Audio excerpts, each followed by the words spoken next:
Ini cerita kenangan ya, semua kita pasti punya kenangan. Di antara yang beliau ngendikan ke saya sorifan tuh begini. Hak sok sing nggawa agama iku pegawai negeri gitu. Wong berhubung saya ada pegawai negeri yang bantah. Makili bantai konco-konco termasuk Pak Asnawi kira-kira yang bantah. Karena santri pertama yang saya dengar bantah Mbah Mun itu Pak Asnawi, tapi bantah bagus. Mbah Mun khawatir kalau dop itu maknanya kawuk. Khawatir santri ini mangan kawuk, dop kawuk Arab. Karena kalau kawuk tok nanti kawuk halal, karena dop itu di daftar hewan halal. Sinjab bajing Arab karena termasuk daftar hewan halal. Suatu saat ada lafaz yang enggak jelas, ini yang Pak Asnawi ini saksinya para malaikat Arab malih bah. Tapi terus barokahnya Pak Asnawi komplain begitu pas ngaji Wahab, Mbah Mun menerangkan, "Cung, nara tak maknani bajing Arab ambek kawuk Arab, kok santriku do mangan bajing do mangan kawuk." Karena dop itu dimuncit ya persis biawak itu persis kawuk. Tapi nak dimaknani Arab kan terus bingung. Jadi itu seni Mbah Mun ngelola fikih supaya, tapi barokahnya Pak Asnawi sebenarnya semua teman-teman meletok Arab itu supaya tadi memang itu di daftar hewan halal dan memang di hadis-hadis banyak sahabat dardop, tapi di kamus itu mirip menyawa atau biawa atau kawuk. Jadi makanya pertanyaan kita, kalau kita ngarang kamus itu harus ada seni fikihnya. Kalau ndak kamu tafsiri apa? Kamu tulis biawa, ternyata dop ikut daftar halal, berarti kamu termasuk orang yang menghalalkan biawa. Tapi baru kayak sanat ngaji sama Pak Asnawi dulu ngaji Mbah Mun rame-rame, wadop lan kawuk Arab, wasinjab bajing Arab. Pak santri harus nyeletuk, Mbah neng Arab rano klopo, bajingnya mangan opo. Ini cerita-cerita yang lucu-lucu saja, karena tak pikir nanti tidak serius sudah mampu lah, sudah bingung mikir ekonomi, mikir utang, semacam-macam lah. Gitu, biasa mawon, tak usah sok suci pun, kayak aslinya mawon pun gitu. Ya semudi, misalnya jenengan nutupi EP podoro, itu biasa lah itu sih. Kita kopi bener. Kiai yang ngarepe wong awam, podo kiai ini yang tadi pun kertu mati, pun podo mati ini pun biasa mawon. Tapi ketika Mbah Mun dawuh itu saya protes apa deh? Lah anak santri temu dia ya. Santri kawan santri gak mesti manfaat. Mungkin bakas agama ya. Lama-lama saya ini jadi kiai, ya jadi kiai betul. Karena bapak saya sudah wafat 2005 terus saya jadi kiai. Lama Pak Asnawi karena sudah lama beliau semenjak abahnya meninggal sudah jadi kiai. Maka terus saya beberapa kali itu punya muhibbin yang dokter, yang tentara. Itu kalau cerita begini, ini kisah nyata. Gus saya ini dokter loh, lebih keren dibanding jenengan. Kenapa ya? Saya tugas di Papua, di NTT, karena saya dokter dilindungi negara. Karena tugas negara saya di kampung-kampung itu bisa bikin musola, bisa memperlihatkan saya seorang muslim yang sholat, tambah dicurigai jadi misionaris. Dan karena saya aparat negara, itu difasilitasi negara, karena berkebutuhan musola dibikinkan musola, berkebutuhan masjid dibikinkan masjid. Begitu juga tentara-tentara yang di daerah-daerah minoritas, mereka dengan enaknya bikin masjid menunjukkan keislamannya karena formal pegawai negeri. Tapi di daerah-daerah itu andekan yang bawa itu kiai itu nggak kebayang, nggak payu, terus ada gesekan mesti karena dianggap datangnya murni menyebarkan apa? Agama tertentu dan akhirnya gesekan dengan agama tertentu. Ini makanya ini sodako syekhuna ketika ngendikan so iku sing nggawa agama ning ndi iku pegawai negeri. Mulane rumat. Dulu saya kan ya nggak paham dan ya nggak ingin paham pas itu. Perintah rumat itu kan kalau saya punya umatnya, umat saja nggak punya, rumat gimana? Tapi setelah saya jadi kiai, beberapa muhibbin saya itu jenis ini cerita. Jadi begitu juga di negara-negara Eropa. Itu awal ada masjid ya karena ada kedutaan yang menampung orang-orang Indonesia. Akhirnya fasilitasi beberapa mahasiswa dan TKI di sana akhirnya bikin masjid. Artinya ijtihad besar Mbah Mun adalah berkoalisi dengan negara. Beliau bisa mengelola begitu indahnya dakwah yang gak benturan antara ulama dan apa? Umar dengan cara seperti itu. Jadi ini kenangan-kenangan kita. Saya tidak mengatakan saya kita karena beliau ngendikan gitu mutawatir, musyahad, ma'ruf, bainana, bainahum semuanya tahu. Cuma mungkin tidak semuanya paham karena gak ngerasa no jadi kiai lah, itu yang masalahnya. Nah, aku sudah di kiai jadi paham. Karena kalau saya tawaduk malah saya diangkat derajat oleh Allah, mendingan sombong ben rapati diangkat kan gitu. Kadang ya ono santri tawaduk, wes tawas. Tapi justru ngaku tawaduk itu mutakabir cara hikam. Jadi biasa wae, jujur biasa. Tapi ini cerita ya betapa saya punya beberapa teman yang kuliah di Inggris, karena saya di Jogja banyak teman yang kuliah di Inggris. Itu kenangannya ya gitu, difasilitasi kedutaan, kemudian ada masjid, ada komunitas kajian Islam. Jadi segampang itu kalau negara atau aparat negara bawa Islam karena mereka formal dan rohnya ini dibantu kiai. Sehingga kalau mereka ada muskilat, halul muskilatnya tanya kiai. Beberapa dokter kalau tanya fikih detail tanya saya, tapi mereka di daerah-daerah itu tanpa ada hambatan karena mereka pegawai apa? Negeri. Nah tolonglah istiad-istiad Mbah Mun begini, itu yang beliau maksud ala muqtado da'awi majaril aqwan al mukhtalifatis syu'un wal khisab. Jadi kita saksi semua kita adalah saksi. Karena ijtihad khossoni bidzalika syekhuna itu menurut saya kurang keren. Kalau dalam ilmu hadis semakin mutawatir semakin bagus. Kalau kita ini malah kualik, semakin ahadi semakin keren. Wah, orang beruang dijazai Mbah Mun. Itu cara saya agak keren karena tidak mutawatir. Tapi banyak santri yang ngaji ini mustalah hadis tapi malah bangga khossoni bidzalika syekhuna. Menurut saya malah seneng yang umum.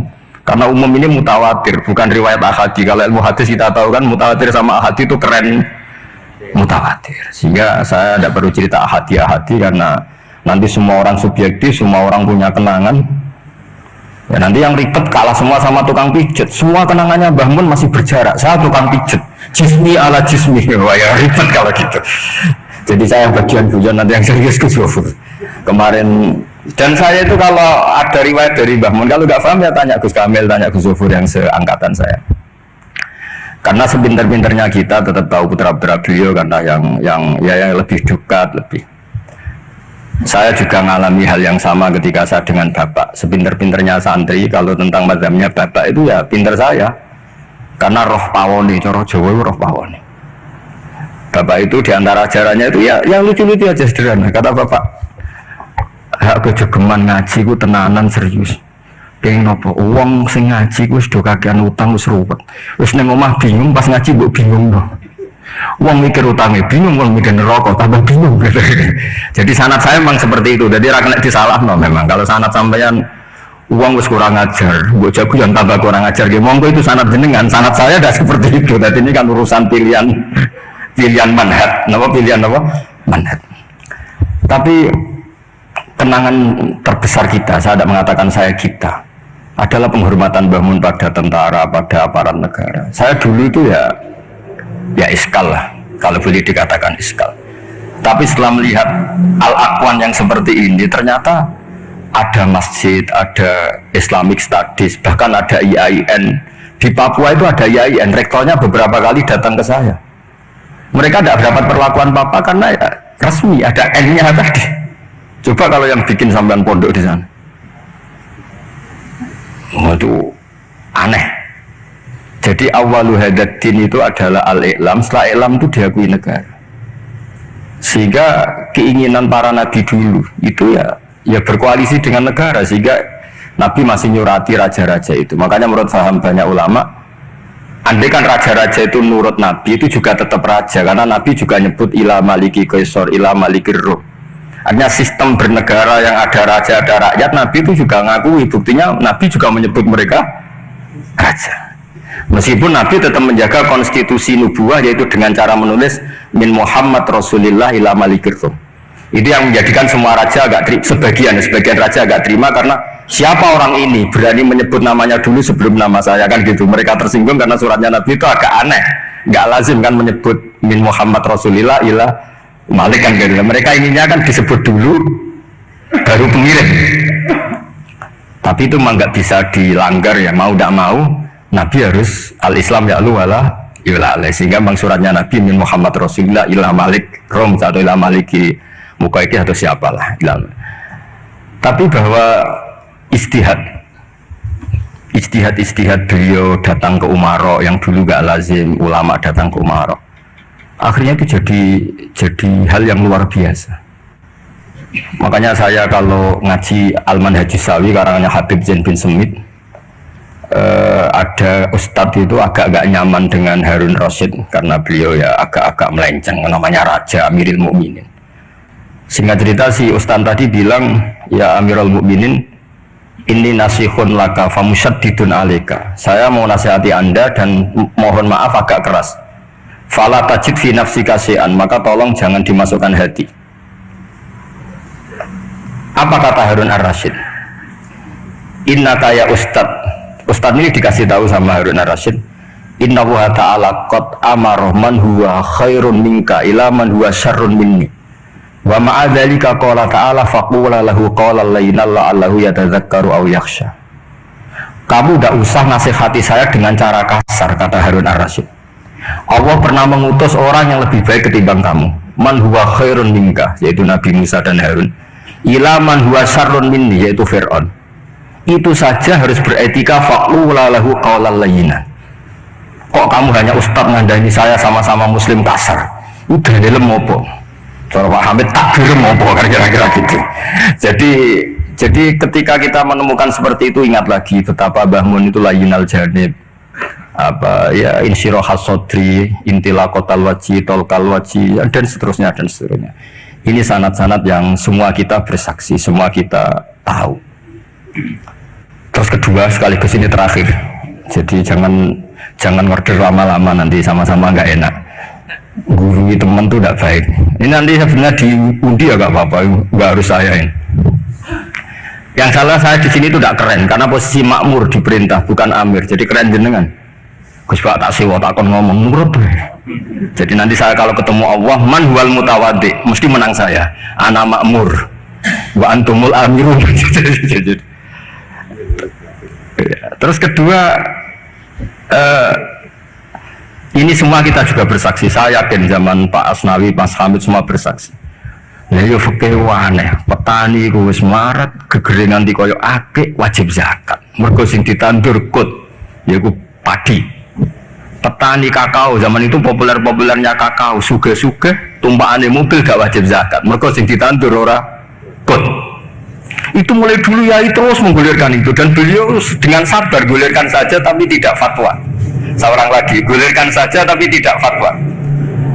Dan sampai pada akhirnya, seorang lagi pada akhirnya beliau mulai fatwa. Meskipun ini kenangan-kenangan kita, meskipun ya masih ngeper, maksudnya ngeper itu ya tidak bilang wajib, tapi ya tidak bilang nggak wajib. Ini beberapa khas-khas beliau ketika, dan karena saya ngaji ini agak detail karena memang setiap ketemu itu, setiap ketemu mesti ditanyakan kitabku wis apik. Terus ono sing kowe ra setuju to, setuju dan guru kula setuju bahwa ora ngono. Tapi ini cerita yang akhirnya beliau menulis itu secara detail di bab masalah zakat naqdiyah sampai zakat qut yang dulu disampaikan secara guyon-guyon. Saya ulang lagi, dulu disampaikan secara guyon-guyon dengan santai, lama-lama ditulis. Ini tak tulis. Saya masih ingat betul dulu kan Mbah Mun gojolnya gitu, petani beras itu gabah wis gegereiren nanti koyok ake wajib zakat mergo sing ditandur kot. Sementara petani kakao cengkeh sugih gara-gara ditandur tidak kot, tidak wajib zakat. Ternyata guyonan-guyonan itu Pak Asnawi akhirnya ditulis di sini sama beliau, saya baca ya. Sahihun anna wujubal amal bi muqtadal ahkam al-Qur'aniyah allati lam nastati injazaha la yajuzu tabdiluhu aw ta'biru aw taghyiru illa annal wajiba alaina al-amalu tujahahu bima amkana. Famathalan fi ma nabata fil ardi ala madhhabi man yatamadzhabu bi madhhabil Imam Asy-Syafi'i inna ma tajibu zakatu minhu fi ma yuqtatu bih wa la tajibu fi misil khadrawat khilafa ma kana alaihi ba'dul madzhab al-ukhra ma'anna katsiran minal khadrawat wal fawakih fi hadzal asri a'zamu iradan fil iktisad minal aqwat aw musawiyatan laha. A'zamu iradan aw musawiyatun laha. Terus beliau cerita wa fi tafsiril kabir, yaitu ketika nafsiri anfiqu min thayyibati ma kasabtum wa mimma akhrajna lakum minal ard, kata ma terus semakol wa yadullu ala wujubi zakat fi kulli ma tumbitul ardu, karena kita tahu ma itu litakmil. Makanya kenangan saya tiap ketemu beliau termasuk pernah tanya, saya juga pernah unek-unek. Yai, kalau seorang mufassir nafsiri Quran, niku terikat mazhab imamnya apa terikat ilmu lughat? Yaitu tadi, karena Ibnu Katsir itu syafi'ul mazhab, tapi ketika beliau nafsiri wa mimma, ma itu ya apa saja, karena ma itu umum. Sehingga beliau menafsirkan matum bintul ardu, cek kut cek tidak kut. Terus saya masih tanya, langge, niku terikat mazhab imamnya boten. Tapi arahnya beliau itu, beliau pas ngarang ya ngarang air, usah terikat. Nah terus akhirnya beliau karena itu gak memutuskan itu, terus beliau hanya ngendikan, sama ingat betul. Hadil ayatu al-Qur'aniyatu ukhtulifa fi tafsiri atau ikhtalafa fi tafsiriha al-mufassirun. Wa bi ikhtilafi dzalika ikhtalafat al-madzhab al-arba'ah. Fa hal bi kulli dzalika min al-ikhtilaf bainal ulama al-musaitin, saat terus kata beliau, yang bagi alaman huwal qudwah li hadil ummah ayakhtara minal aqwal ma huwa aslahu li hadil ummah fil amal bimuqtada hadil ayat. Sama seingat, maka orang yang jadi pemimpin saat sekarang ya fatwa yang paling menguntungkan umat ini, yang paling layak. Sama seingat saya tanya, yang pemimpin ini saat ini jenengan fatwa mohon saat ini wajib napa mboten wajib? Yo ora kudu aku yo sapa kono sing mun mumpung niki wonten jenengan ngendikan mohon wajib napa mboten? Yo orang ngono, pokoknya ngono Mas. Karena saya punya teman, ini kisah nyata. Saya punya teman itu petani padi, itu orang Indramayu, itu melarat. Bareng sawahnya sekian hektar ditanduri kangkung, itu sugih. Mereka tiap 3 hari panen, dikirim ke Jakarta. Di pas tanduran kot kere, tanduran khodrowat, sugih. Pas kere bu wajib no zakat, pas sugih ora. Ini kok fakir opo? Nah ini kan ribet. Udah sampai tidak usah bantah saya ngasih PR kok dibantah. Ya sudah nanti, ya sudah seperti itulah, ini kenangan-kenangan kita dan guyonan beliau secara ilmiah zaman Pak Asnawi, Pak Hamid semua kita ngaji, ternyata sekarang ditulis dan pesan beliau hanya yang bagi alaman huwal qudwah li hadil ummah ayakhtara minal aqwal ma huwa aslahu li hadil ummah. Niki saya disebut di polling napa di Basul Masail? Sebut di Basul. Napa? Relatif ya. Sebut di Mas Amin ini di polling nopo diputuskan sekarang. Wajib. Pas lagi wajib. Wajib bicara terus jangan. Mbon niki khilaf. Assalamualaikum.